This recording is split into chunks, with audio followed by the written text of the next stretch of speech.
দর্শক, যে ব্যক্তি প্রতিদিন অজুর সাথে 200 বার সূরা ইখলাস পাঠ করবে, আল্লাহ তাআলা তাহাকে নিম্নোক্ত নেয়ামতসমূহ দান করবেন।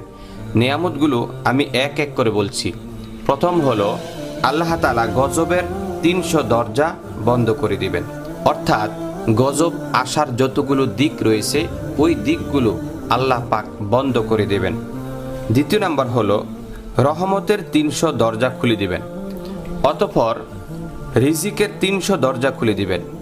অতঃপর আল্লাহ তাআলা তাকে ইলম, ধৈর্য ও বুঝ দান করবেন এবং 66 বার কোরআন শরীফ খতম করার সওয়াব দান করবেন।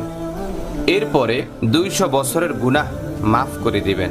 অতঃপর জান্নাতে বিশাল 20টি মহল দান করবেন, যা নির্মিত হবে ইয়াকুত, জামরান ও জমরুদ দ্বারা।